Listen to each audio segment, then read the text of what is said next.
आज हम लोग ट्रायल बैलेंस में चौथा क्लास चल रहा है, अभी तक अपलोड एक भी नहीं किया है। चारों अपलोड करेंगे, अब आज कंप्लीट हो जाएगा चारों पेज तो हम करवा देंगे।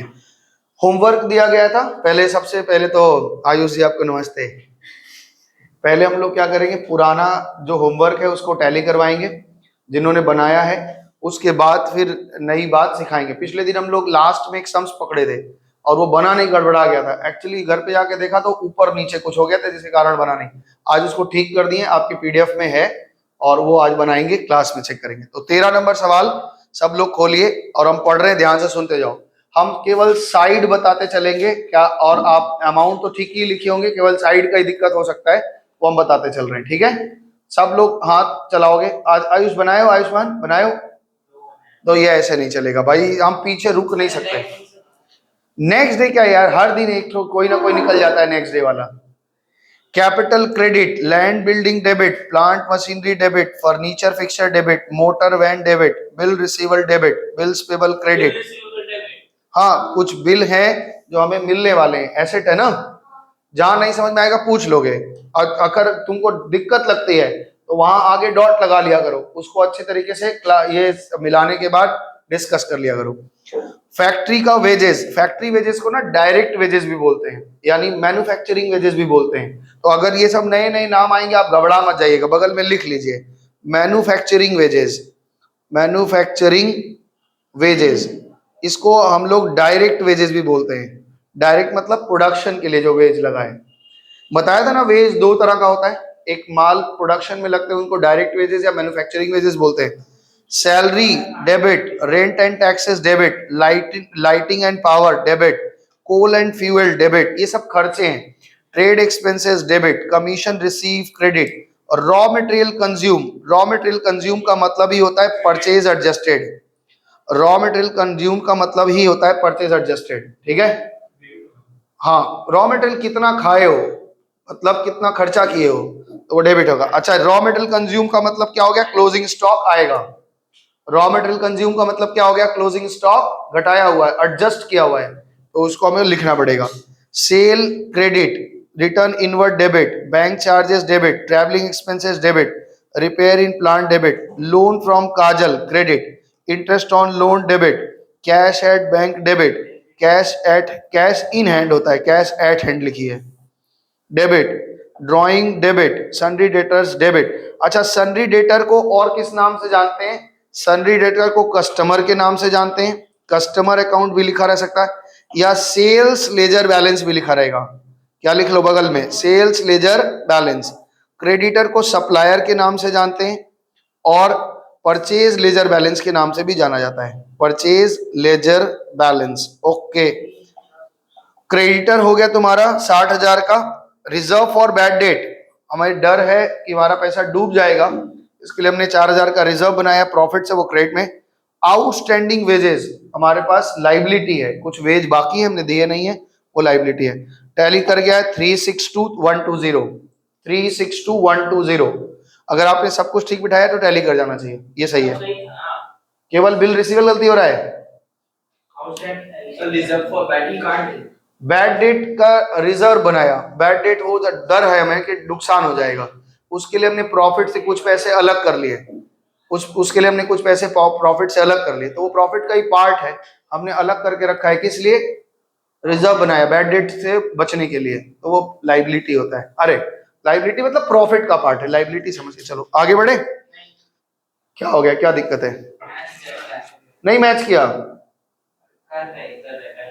इधर रुको जरा से भाई, इस तरह से अगर मिलाओगे तो दिक्कत होगा। मेरा 14 नंबर क्वेश्चन में capital credit, debtor debit, fixed asset debit, sales credit, return outward credit, bills payable credit, bank OD credit, opening bank OD credit, opening stock debit, creditors credit, और purchase debit, return inward debit, wages and salary debit, bill receivable debit, rent debit. Total कर गया 2,50,000 से, tally कर गया है।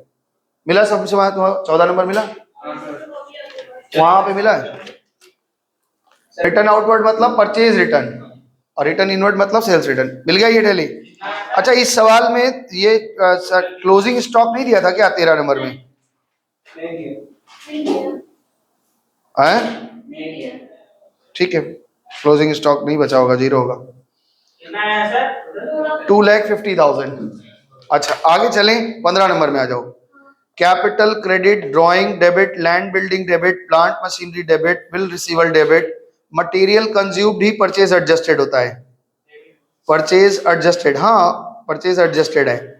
और carriage inward debit, wage debit, salary debit, bills payable credit, debtor debit, stock debit. ये कौन सा स्टॉक है? स्टॉक के साथ डेट नहीं लिखी है, ओपनिंग स्टॉक है क्लोजिंग स्टॉक है? अच्छा ठीक है, तो फिर क्रेडिटर क्रेडिट, सेल्स क्रेडिट। अच्छा bad debt debit, reserve for bad debt credit, bank account credit लिखा हुआ था ना सवाल में, बैंक अकाउंट क्रेडिट बैलेंस लिखा हुआ है, इसलिए यहाँ पे लिखा नहीं तुम क्रेडिट। ठीक है, आंसर है 2,28,500, टैली कर गया है 228,500। ठीक है, आओ क्वेश्चन नंबर 16 पे मिलाओ। भाई जो लोग मिलाए हैं थोड़ा मिलाओ। 2,28,500 से टैली कर गया। जिन्होंने ये बनाया है 16 नंबर, होमवर्क चेक कराओ।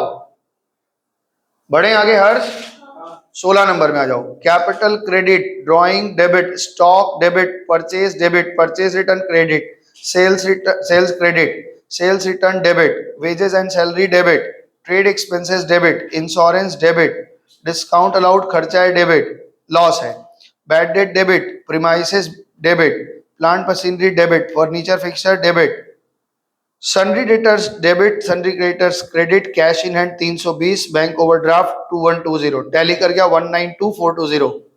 ठीक है, 192,420। ठीक है, अच्छा तो किया है। 17 नंबर क्वेश्चन 17 नंबर क्वेश्चन बोले। हाँ हाँ पूछो। कुछ बिल हैं जो तुम्हें देने हैं, तो तुम्हारे लिए क्या है? संपत्ति है, कर्जा है? पहले बताओ। तो कर्जा क्या होता है? डेबिट। चलो एक्सपेंस है। एक्सपेंस कैसे होता है? कोई अगर तुमको फीस भरना है, कैसे इसका लॉजिक काम करता है भाई? कोई बिल बाकी है, तुम्हारे लिए खर्चा है। खर्चा किया होगा तो बिल बना होगा, अब बिल अब पे करना है, तुम दोनों को खर्चा मान रहे हो। तुम 5,000 का राशन खरीद के लाए, तो राशन का खरीदने का खर्चा मानते हो कि जो बिल बकाया उसको खर्चा मानोगे? बोलो। तो वो खर्चा है। अब जो बकाया करके रखे हो राशन दुकान में, वो 5,000 रुपया कर्जा है कि नहीं है? तो कुछ बिल है जो हमें पे करने हैं, तो कह रहे हो खर्चा है। सैलरी क्या होता है? सैलरी इनकम होता है। बहुत अच्छे। नौकर हो किसी के यहाँ, दुकानदार हो, तो सैलरी तुम्हारे लिए क्या हो जाएगा? देना है। और सैलरी बकाया नहीं दिए हो, आउटस्टैंडिंग सैलरी हो गया, तो कर्जा नहीं हो गया तुम्हारे ऊपर?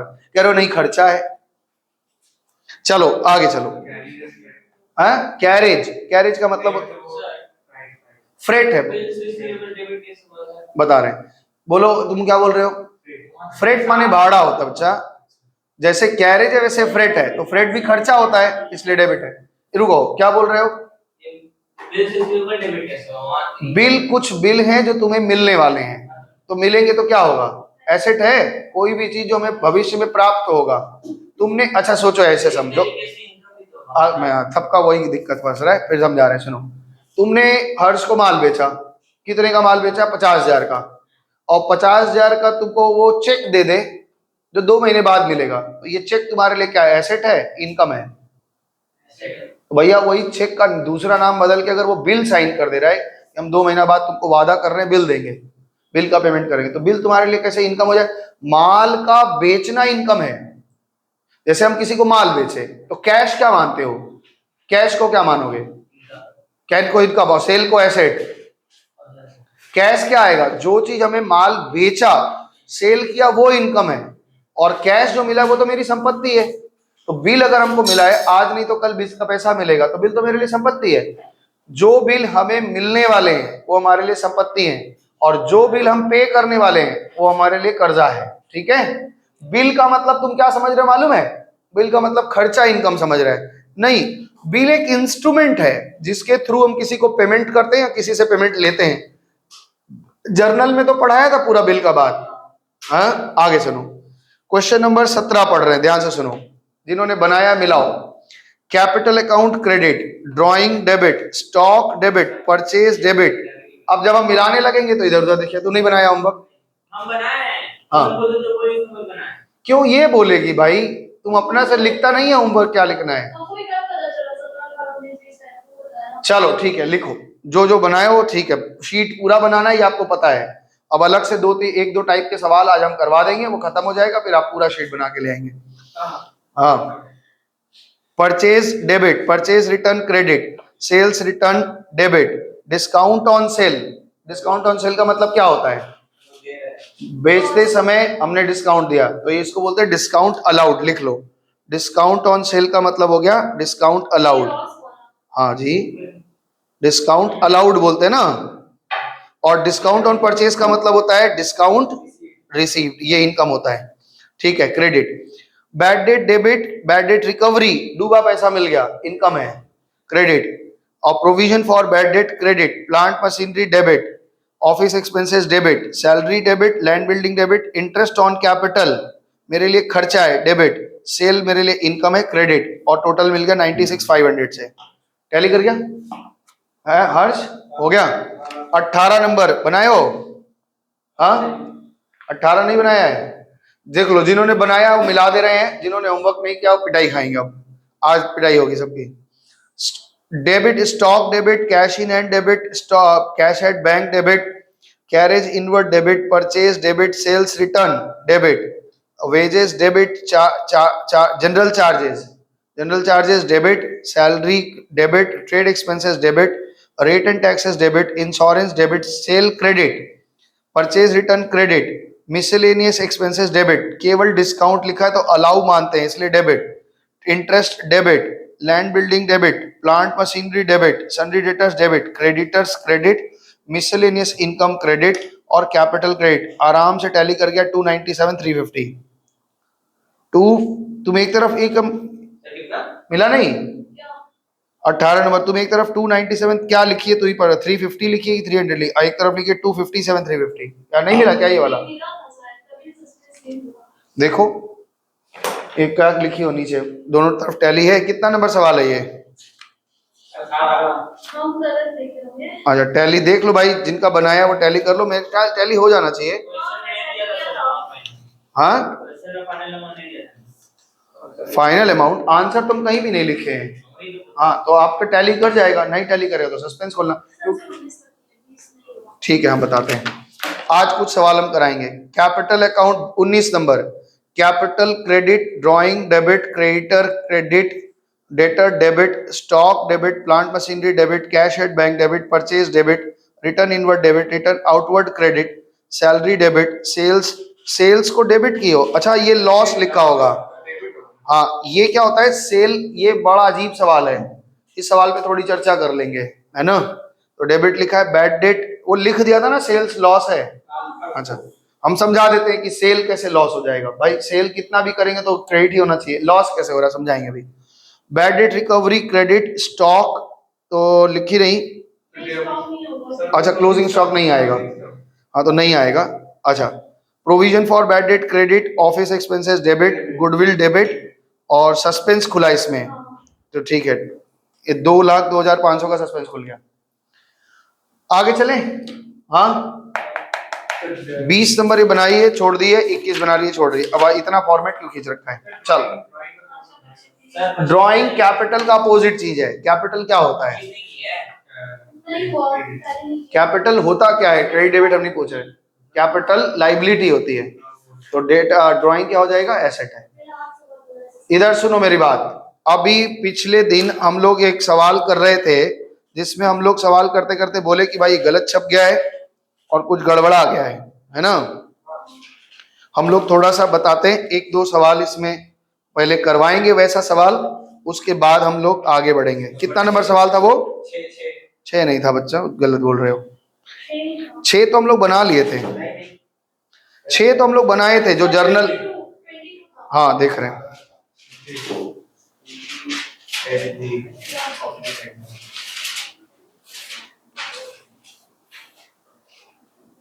क्वेश्चन नंबर 22 चल रहा था हम लोग का ना, तो 22, 23 और 24 एक जैसे सवाल हैं, ठीक है ना। इस टाइप का सवाल पहले हम लोग प्रैक्टिस करेंगे आज। इधर सुनो, अब मेरे साथ जुड़ो थोड़ा सा, क्लास में बैठ के होमवर्क नहीं करो, ठीक है ना, घर पे करिए होमवर्क। क्वेश्चन नंबर 22, 23 और 24 एक जैसे सवाल है। हम लोग क्लास में 2 सवाल इसका प्रैक्टिस कर लेंगे और एक सवाल आप लोग घर में कर लेंगे, इस तरह का सवाल। आज 1-2 टाइप का और सवाल बता करके आज चैप्टर ये खत्म हो जाएगा। अगले दिन हम लोग नया चैप्टर शुरू कर लेंगे।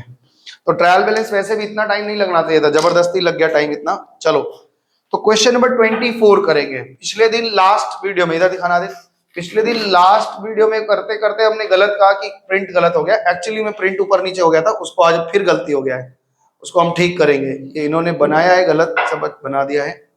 24 करेंगे अभी। हाँ 24 करेंगे, हम बताएंगे कैसे क्या करना है। ये प्रिंट ही गलत हो जा रहा है, इसको ठीक करना पड़ेगा, लग रहा है कुछ तो गलती हो रही है बार बार। इन्होंने, ध्यान से सुनो इस सवाल को, क्वेश्चन तो राइट है, बस प्रिंट में खिसक जा रहा है। क्यों खिसक जा रहा है हमको पकड़ने में आ रहा है। जब हम अकाउंट से उसमें पीडीएफ बना रहे हैं तो खिसक जा रहा है। चलो जी, ये क्वेश्चन नंबर 24। पहले तो हम इस तरह के सवाल आपको प्रैक्टिस करवा देते हैं कि किस तरह के सवाल अगर परीक्षा में आ जाए तो ये जनरली कोई देखेगा ना तो नहीं बनाया रहेगा, अगर पहले नहीं किया रहेगा तो एग्जाम में वो घबरा जाएगा, कर भी नहीं पाएगा। क्या कह रहा है 24 नंबर क्वेश्चन, पीडीएफ में देखना और स्क्रीन रोटेट कर लो, आप आराम से देख पाओगे। कह रहा है एक बुक कीपर, ध्यान से सुनो सवाल पढ़ रहे हैं आप मेरे साथ जुड़ो, इस तरह के सवाल आपके परीक्षा में आ सकते हैं, पिछले बार आ गए थे इसलिए हमने शीट में जोड़ा इसको। क्वेश्चन देखो, a book keeper draws a trial balance on 31 दिसंबर 2016। एक बुक कीपर ने, मतलब अकाउंटेंट ने 2016 में एक 31 दिसंबर को एक टोटल लगाया, लेकिन इन विच ही कास्ट टोटल डेबिट साइड 46,500। जब वो टोटल लगाया तो उसके डेबिट साइड का टोटल 46,500 आया और क्रेडिट साइड का बैलेंस कितना आया है 21,300 रुपया। तो ये क्रेडिट साइड का टोटल आ गया 21,300। बैलेंस गिवन है, ये क्या दिया हुआ है, बैलेंस गिवन, ये हमारे पास बैलेंस गिवन है और ये हमारा डेबिट साइड है और ये हमारा क्रेडिट साइड है। इस सवाल में क्या गलती हुई है, बहुत सारी गलतियां इन्होंने की है। आइए हम लोग इसको ठीक करेंगे और देखना सारा एरर ठीक करते ही अपने आप वो टैली कर जाएगा। आइए एक एक करके एरर को पढ़ेंगे और एक एक करके एरर को आप जैसे कहेंगे वैसा हम करेंगे। क्वेश्चन नंबर 1, एरर नंबर 1 क्या कह रहे हैं, सुनो सबसे शांति से सुनो। क्या लिखा है, closing stock not yet adjusted, यानी क्या हुआ कि क्लोजिंग स्टॉक को एडजस्ट नहीं किया गया है। अगर क्लोजिंग स्टॉक को एडजस्ट नहीं किया गया है इसका मतलब क्लोजिंग स्टॉक को हमें लिखना ही नहीं चाहिए था, नहीं लिखना चाहिए था। इन्होंने क्या किया है, पहले फिगर देखो, figure shown in trial balance में इन्होंने 4,500 डेबिट साइड में लिख रखा है, तो सही है कि गलत है। तो हमें क्या करना पड़ेगा इसको ठीक करने के लिए, 4,500 डेबिट से माइनस करो, तो 4,500 यहाँ पे लिखेंगे closing stock not yet adjusted. अगर ये एडजस्टेड नहीं था तो आपको लिखना ही नहीं चाहिए था, और इन्होंने कहा लिख रखा है डेबिट में 4,500 रुपया लिख रखा है, तो 4,500 रुपया हमने डेबिट से माइनस किया और एक एरर ठीक कर दिया। रिद्धि बताओ बैलेंस क्या बचेगा, 42,000 डेबिट में और क्रेडिट में कितना बच रहा है 21,300। थोड़ा थोड़ा हम लोग करीब करीब आ रहे हैं। आइए दूसरा नंबर, एरर को अच्छे से पकड़ना, क्या करना है उसको अच्छे से समझना फिर लिखना। बोल रहा है provision for discount on creditor, ध्यान से सुनो मेरी बात को, provision for discount on creditor क्या चीज है, लिखना बंद करो पहले पहले, या तो मेरे साथ समझो क्योंकि नई नई बातें आ रही हैं और आप लिखते रहेंगे तो ध्यान ले नहीं पाएंगे ठीक तरीके से। ध्यान से सुनो, provision for discount on creditors, इसका मतलब क्या होता है, इसका तो फिर खिसक गया, हम क्या ही बताएं। प्रॉपर्टीज के बाद है सर, हाँ उसके बाद ठीक है। Provision for discount on creditor का मतलब होता है कि हम ये सोच रहे हैं, अच्छा डेटर पे समझो पहले, डेटर अगर हमारे पास पेमेंट करने आएंगे तो हमसे डिस्काउंट मांगेंगे, वो हमारे पास हमसे क्या मांगेंगे, डिस्काउंट मांगेंगे, तो हम उसके लिए अपने लिए एक प्रोविजन बना देते हैं कि इतना हमारा नुकसान भविष्य में हो सकता है, और ये कहाँ लिखते हैं हम, लाइबिलिटी साइड में, प्रोविजन प्रॉफिट से निकाल देते हैं। अब क्रेडिटर जिनसे हमने माल खरीदे हैं उनको जब हम पेमेंट करने जाएंगे तो हम सोच रहे हैं कि हम भी डिस्काउंट मांगेंगे, तो इसका भी एक प्रोविजन बना रहे हैं, यानी भविष्य में अपने प्रॉफिट को हम क्या कर रहे हैं, बढ़ा रहे हैं। तो अभी क्या करना चाहिए, डेबिट में रखना चाहिए।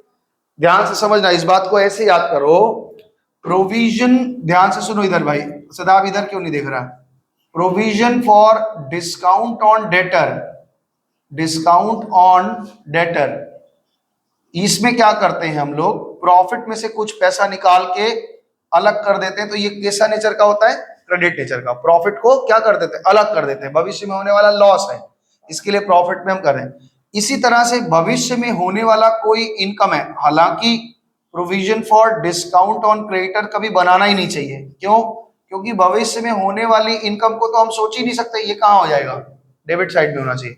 ध्यान से सुनना मेरी बात को, किसी एसेट्स के ऊपर में, ध्यान से इसको याद कर लो, किसी डेबिट आइटम के ऊपर में जब आप प्रोविजन बनाते हैं तो क्रेडिट में लिखते हैं, यानी प्रॉफिट को बढ़ा रहे हैं, ठीक है ना, मतलब क्रेडिट में लिखते हैं। और किसी लाइबिलिटी के ऊपर जब प्रोविजन बनाते हैं तो वो डेबिट साइड में होता है। तो कहां लिखना चाहिए था, provision for discount on creditor कहां लिखना चाहिए था, डेबिट साइड में। इन्होंने किधर लिख रखा है, कितना लिख रखा है, तो 360 रुपए तो पहले यहां से घटा दो, और करेक्ट वैल्यू कितना है, और उसको कहां लिखना चाहिए था, डेबिट में, 350 लिख लेंगे। बात समझ में आया। तो यहां पे लिख रहे हैं provision for discount on creditor. एक बार फिर से समझा दीजिए, ठीक है, समझा रहे हैं। हमारे पास भविष्य में हमारा कोई नुकसान होने वाला है, तो उसके लिए प्रोविजन बनाते हैं तो किधर लिखते हैं, क्रेडिट में लिखते हैं। भविष्य में कोई इनकम होने वाली है, उसके लिए प्रोविजन बनाएंगे तो वो मेरी संपत्ति बन के आ जाएगी, वो डेबिट में आ जाएगा, ठीक है। अच्छा, provision for discount on creditor को हमने ठीक है, बताओ कितना आ जाएगा ये, 42,350, और ये देख कितना, 20,940। थोड़ा थोड़ा ठीक हो रहा है। आइए 3 नंबर पढ़ते हैं। हाँ देखो, ये भी बात कह रहे हैं, 12 में आने के बाद ही बच्चे कह रहे हैं कि सर ये provision for discount on creditor क्यों बना रहे हैं। Provision for discount on creditor नहीं बनना चाहिए। क्यों नहीं बनना चाहिए, क्योंकि भविष्य में इनकम होगी, उसके लिए हम अभी से तैयारी कर लें, ऐसा होना ही नहीं चाहिए। लेकिन ये बनाया है, 11 के लेवल पढ़ाते हैं, ये आपका एएस भी अलाउ नहीं करता, बताए भी थे कि एएस भी इसको अलाउ नहीं करता कि भविष्य में कोई इनकम है उसको हम अभी से लिख लें, जब होगी तो देखी जाएगी, है ना। लेकिन लॉस को बुक कर लेते हैं, अगर भविष्य में कोई लॉस होने वाला है उसको बुक कर लेते हैं। क्यों, क्योंकि हम प्रूडेंट हैं, क्या हैं, समझदार हैं। आगे बढ़ते हैं। देखो वहां करेक्ट बैलेंस 350 है, इसीलिए हम उसको ऐड कर दिए। रॉन्ग बैलेंस जो है 360 उन्होंने ले रखा है, उसको घटा दिया, और करेक्ट बैलेंस 350 है, इसलिए 350 लिखा। करेक्ट बैलेंस वाला लेजर देख पा रहे हो कि नहीं देख पा रहे हो, नहीं दिख रहा है, हाँ बस ठीक है। हमको लगा मारने जा रहा है तुमको। कहाँ 6,700 देख रहा है, वो लोन ऑन मॉर्गेज है, कौन सा ही देख रहा है भाई, हमको तो पता कौन सा वाला देख रहा है। मेरे पास एक लीज होल्ड प्रॉपर्टी है, लीज होल्ड प्रॉपर्टी जो होती है वो कहाँ लिखते हैं हम, डेबिट साइड में। लीज होल्ड क्या होता है, हाँ ये भी बात है। लीज ना हम लोग एक अकाउंटिंग स्टैंडर्ड पढ़ेंगे, लीज में हायर परचेज वगैरह में पढ़ते हैं। क्या होता है सुनो, जैसे मान लो इधर सुन लो भाई, लीज क्या होता है।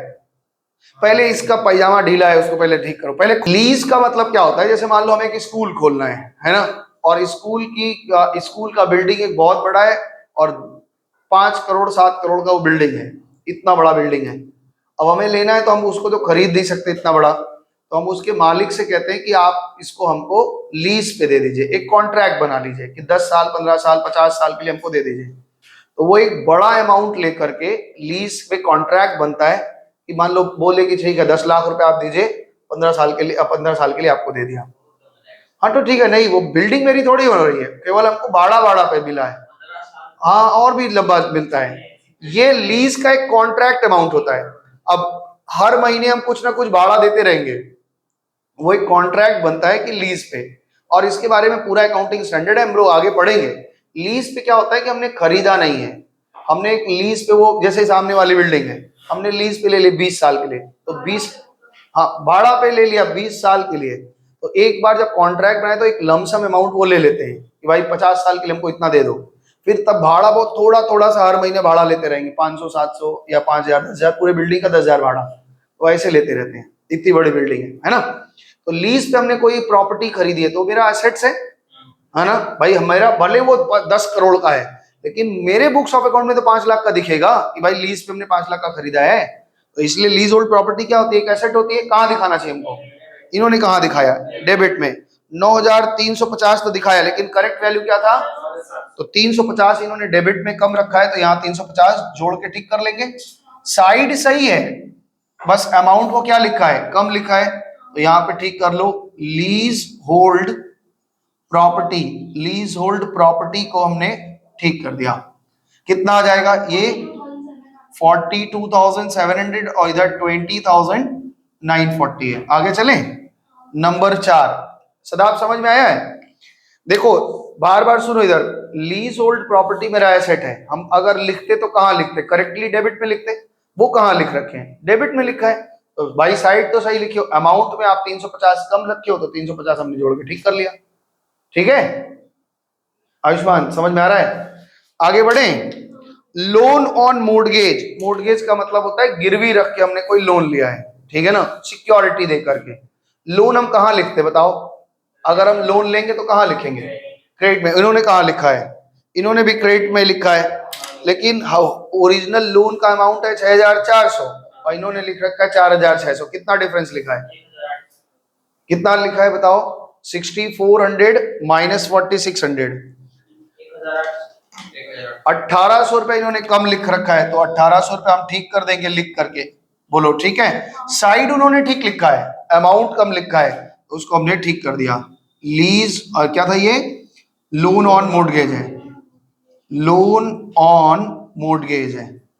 देखो इस तरह के सवाल जो है ना, हमने क्या करना है, पहले अपने तरीके से सोचना है कि ये किधर होना चाहिए। अगर उधर ही है तो अमाउंट गलत सही लिखा होगा, अगर गलत तक लिखा है, जिस तरफ लिखा उधर से घटा दो, करेक्ट वाला सही तरफ बैठा दो। बैंक ओवरड्राफ्ट बताओ किधर लिखना चाहिए हम लोगों को, उन्होंने कहा लिखा है, तो डेबिट से घटा दो भाई। इन्होंने कितना आ जाएगा ये 42,700 और ये कितना आ रहा था रिद्धि, हाँ एक कह रहा है 240 से कह रहा। अच्छा अभी बैंक ओडी है, बैंक ओडी हम किधर लिखते हैं, क्रेडिट में। उन्होंने किधर लिखा है, डेबिट से घटाओ, कितना रुपया, यहां से घटा दो, और करेक्ट कहाँ होना चाहिए 9980। अब देखो टैली करो, इधर टोटल दोनों तरफ मिल जाना चाहिए। कितना आ रहा है, 32,900 दोनों तरफ आ गया, 32,720 इधर भी आ गया, हाँ तो गया, ठीक है, टैली कर गया। ये होता है रेक्टिफिकेशन वाला ट्रायल बैलेंस। अगर आपके ट्रायल बैलेंस में कोई कमी है और गलती सलती हुई है तो उसको हमने क्या किया, रेक्टिफाई कर दिया। बोलो ठीक है, दिक्कत कोई नहीं। एक मिनट रुको भाई, थोड़ा सा हमको बताएं तो तुम्हारा तो दिक्कत रहता है, थोड़ा हम बता रहे हैं इसमें क्या क्या। सुन लो मेरी बात, इस तरह के सवाल अगर आएंगे तो आपने ये लैंग्वेज अच्छे से लिखना है कि ये गलती आपने करी है, और अगर वो एक गलत साइड लिख दिए हैं तो जिस साइड लिखे हैं वो हटा दो, वहां से जो करेक्ट वाला होना चाहिए वो करेक्ट साइड में लिख दो। अगर वो साइड सही लिखे हैं लेकिन अमाउंट गलत लिख रखा है, तो ज्यादा लिख रखा है तो घटा दो, कम लिख रखा है तो जोड़ दो, यही तो होना चाहिए। बोलो अब क्या बोल रहे हो आयुष। मोर्टगेज का मतलब होता है गिरवी, ठीक है ना। तुमको 5,000 रुपया लोन चाहिए, चाहिए कि नहीं, बोलो। तुम मेरे पास से आए, बोले मालिक, ध्यान से सुनो, आप पूछते हो तो पूरी बात सुनोगे। तुम हमसे बोले कि सर हमको 5,000 का लोन चाहिए, हम बोले हमको तुम्हारे ऊपर भरोसा नहीं है, क्या गिरवी रख रहे हो, तुम बोले सर मेरा चश्मा ले लीजिए, तो चश्मा तुम गिरवी रख के 5,000 लोन ले गए। तो ये जो गिरवी रखा है इसको सिक्योरिटी लोन बोलते हैं। सिक्योर करके हमने कुछ गिरवी रखा है, ये जो पीतल का चैन पहन रखा है, चांदी का सॉरी, तो तुम उसको गिरवी रख करके पैसा उधार ले सकते हो, फिर जब उसका पैसा चुकाओगे तुम अपना चैन लेके चले जाओगे। तो बड़ी बड़ी बिजनेसों में कोई मशीन है, कोई बिल्डिंग है, वो उसको गिरवी रख के लोन नहीं ले लेंगे। गिरवी रखना मतलब समझता है, गांठ पे गिरवी रखना। ओ मुथूट फाइनेंस में होता है। गुड आफ्टरनून, 12 नहीं बजा अभी, आप कैसे, आप इस तरह का और किया जाए। एक सवाल इसी तरह का एक और करेंगे, ताड़ी प्रैक्टिस हो जाए थोड़ी। 23 करेंगे, ये मिटा दे रहे हैं, ठीक है, इसका एक प्रिंट ले लो। 23 नंबर सम्स तुम लोग बनाओ, फिर उसके बाद हम बनवाएंगे। देखिए तुम लोग पकड़ पा रहे हो कि नहीं। इधर देखो, हम सदाब हम बनवा रहे हैं, सुनो। पहला एंट्री इन्होंने लिखा है provision for bad debt. Provision for bad debt में क्या करना था, ये किधर होता है पहले ये तय करो। ये क्रेडिट होता है, इन्होंने किधर लिख रखा है डेबिट, तो पहले डेबिट से 650 घटा दो और ओरिजिनल अमाउंट 560 है उसको क्रेडिट में लिख दो। आओ बताओ टोटल लगाओ भाई कितना आएगा। 4,57,050 और क्या इधर कितना आ रहा है 2,53,990 ये ठीक है। आइए दूसरा नंबर आइटम ऐसे पकड़ते चलो। दूसरा बोल रहा है क्लोजिंग स्टॉक नॉट एडजस्टेड। अगर क्लोजिंग स्टॉक एडजस्ट नहीं होता तो हम नहीं लिखते हैं। इन्होंने क्या लिख दिया है डेबिट साइड में लिख रखा है क्लोजिंग स्टॉक, क्या करेंगे closing stock not adjusted. 2560 not adjusted था तो कितना है 2560 हम क्या करेंगे माइनस कर देंगे। बताओ भाई फिगर 2,53,990 इधर आ रहा है, इधर कितना आ रहा है 454490 454490। चलो आगे बढ़े। प्रीमाइसेस किधर लिखना होता है बोलो। अब उन्होंने कहा लिख रखा है हाँ डेबिट में लिखा है। प्रीमाइस पढ़ो ठीक से, प्रीमाइसेस को कहाँ लिखना चाहिए डेबिट में। उन्होंने भी डेबिट में लिखा है लेकिन क्या लिख दिया है ज्यादा या कम, क्या वैल्यू लिख दिया है कम लिखा है कितना 900 900 कम लिख रखा है तो 900 हम जोड़ देंगे तो ठीक हो जाएगा। बोलो कितना आ जाएगा 455390 और इधर कितना आ रहा है 253,990। एक बात बताइए चौथा नंबर आइटम क्या है हमारा बैंक ओडीएम कहाँ लिखते हैं। इन्होंने कहाँ लिख रखा है डेबिट, तो डेबिट में लिख रखा है तो डेबिट से घटा दो और कितना करेक्ट फिगर है ओ खाली साइड गलत लिख दिया है तो इधर से घटाओ इधर जोड़ दो कितना आ जाएगा बताओ। 452190 बैंक ओवरड्राफ्ट कितना हो गया 452190 और इधर कितना आ गया इधर बताओ कितना आ रहा है 256720 256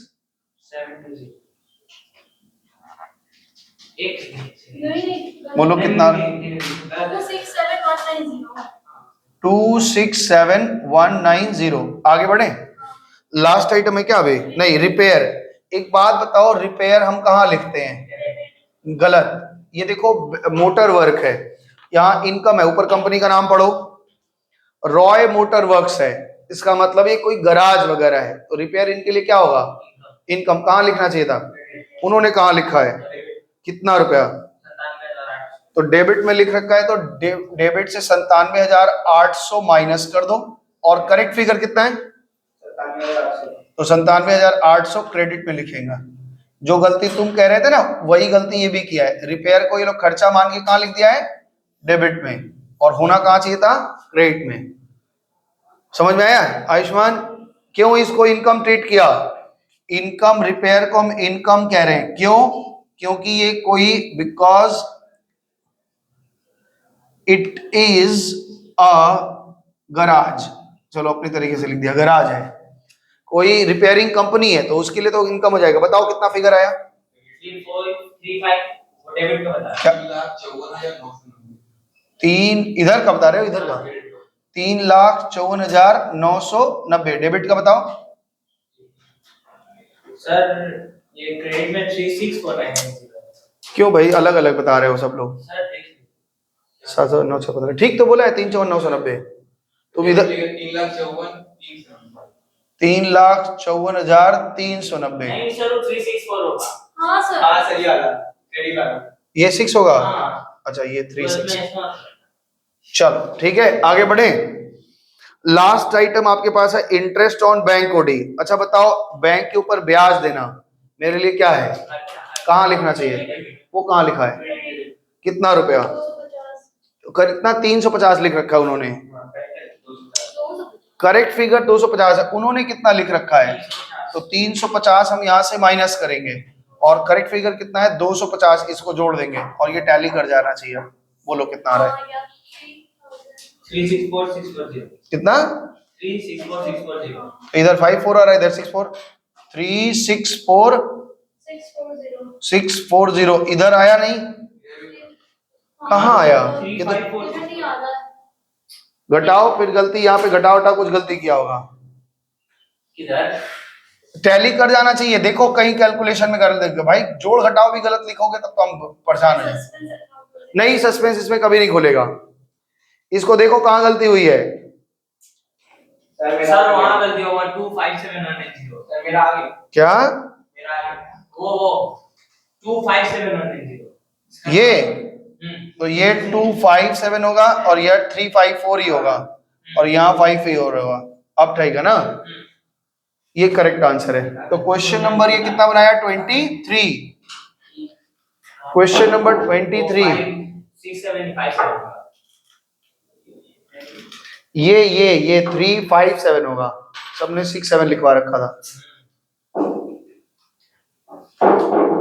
57 ही तो होगा यार, कैसे बोल रहे हो सर? फिर से कॉपी करना है। ठीक है हाँ 357 ही होगा। लो इसका होमवर्क लिख लीजिए। 22 नंबर होमवर्क। पहला होमवर्क लिखो 22 नंबर होमवर्क। हाँ बस अभी 22 नंबर। अब एक सवाल और अलग टाइप का करवाएंगे फिर आगे बढ़ेंगे। 35464 चलें? अच्छा पिछले दिन हम लोगों का एक कुछ क्वेश्चन अभी और करवाने वाले हैं। जैसे 40 कहाँ गया, उल्टा पलटा। क्वेश्चन नंबर 40 आइए आप, एकदम लास्ट सवाल 40 नंबर। इस तरह का सवाल आपके परीक्षा में आ सकता है, इसलिए बनाते हैं। ध्यान से सुनो। मिटाएं, शुरू करें। हाँ इसको मिटा दें। क्वेश्चन नंबर 40 बनाएंगे मेरे साथ। यार ठंड लग रही है, बंद कर दें क्या? पंखा चला दो, एसी बंद कर दो। एसी बंद करो जरा। पैर वैर एकदम टकड़ गया ठंड में। पढ़े, शुरू करें। सुनो ध्यान से। क्वेश्चन नंबर 40 पढ़ रहे हैं। ये आपके शीट का आखिरी क्वेश्चन है। अभी इस शीट को प्रिंट मत लेना, ठीक है? क्योंकि इसको हम ठीक से अरेंज करेंगे। ठीक से अरेंज नहीं होगा। हाँ तो वो हम देंगे नहीं, वो तुम लोग करवा लोगे अपना अपना। इधर सुनो। You have been given the following figure so that a trial balance can be prepared. आप एक फिगर दे रहे हैं और इससे आप एक ट्रायल बैलेंस बना लीजिए। नेम ऑफ अकाउंट्स लिखा है, अमाउंट लिखा है, नेम ऑफ अकाउंट्स अमाउंट लिखा है। अब नीचे देखो, जब भी ऐसे नीचे कुछ हाँ खोल दीजिए। एडजस्टमेंट वाले जो सवाल है ना, वो नीचे एडजस्टमेंट को पहले ढंग से पढ़ना है, क्या गलतियां हुई हैं उसको ठीक करना है। देखो पहले creditor 4978 and debtor 8216 have been omitted. ऊपर जो लिस्ट बनाया उसमें डेटर और क्रेडिटर का अमाउंट भूल गए हैं, तो ठीक है कोई दिक्कत नहीं, हम जोड़ लेंगे, है ना। The bank balance was an overdraft. जहां बैंक लिखा हुआ है वो ओडी बैलेंस है, पॉजिटिव मत पकड़ लेना, ये एरर था। दूसरी बात बता रहे, सैलरी इंक्लूडेड 780 फॉर ड्राइंग। जो सैलरी है उसमें ड्राइंग का अमाउंट 780 रुपए जुड़ा हुआ है, ठीक है।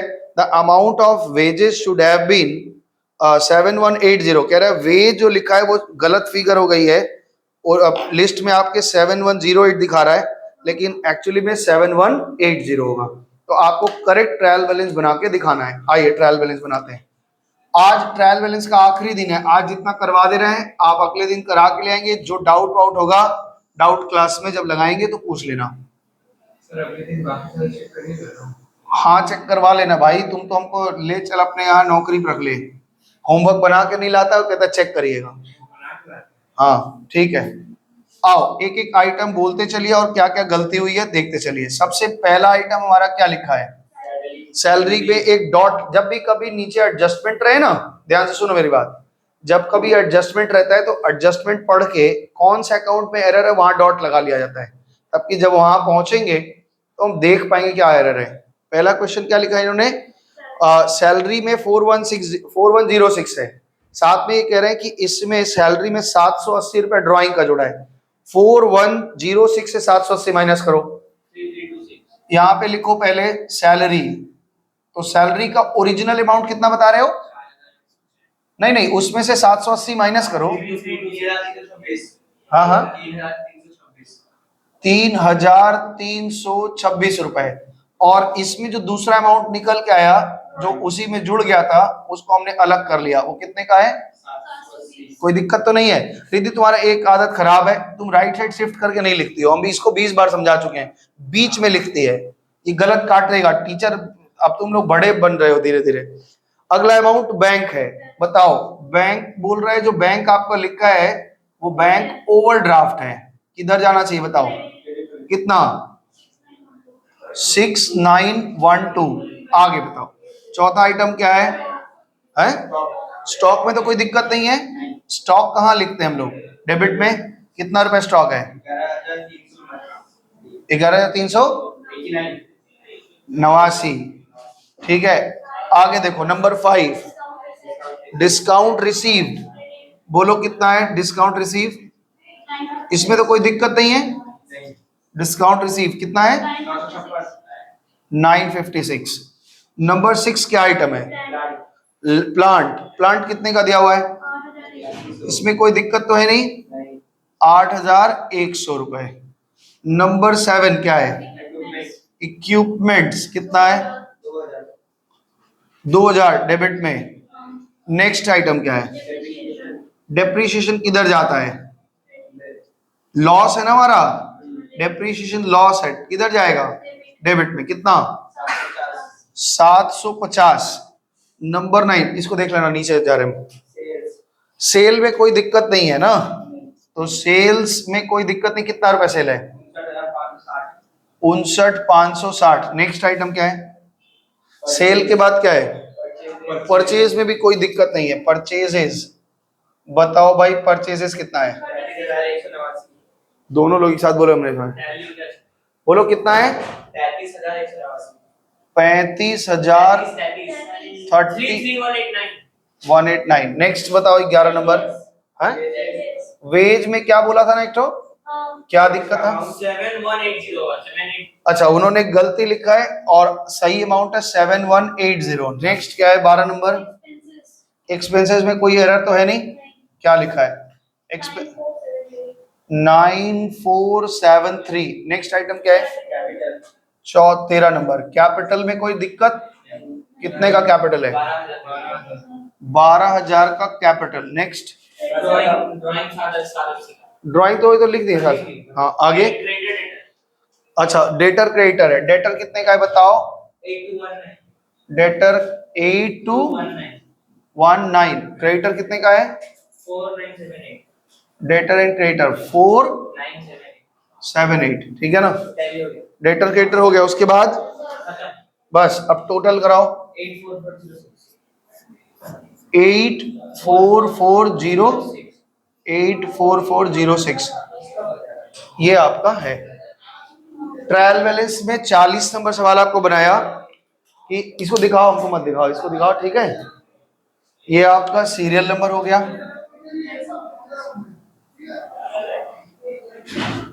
ये आपका डेबिट हो गया, ये आपका क्रेडिट हो गया। चले आगे। तो क्वेश्चन नंबर 40 जैसा होमवर्क आपको दे रहे हैं, लिखिए आप होमवर्क। क्वेश्चन नंबर 30 आप होमवर्क लिखिए।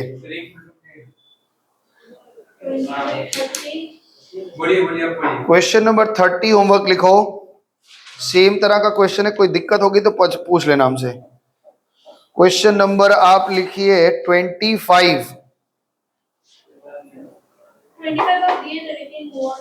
अच्छा 25 हुआ नहीं, तो 25 तो हम लोग बना लेते हैं, यहीं बना सकते हैं।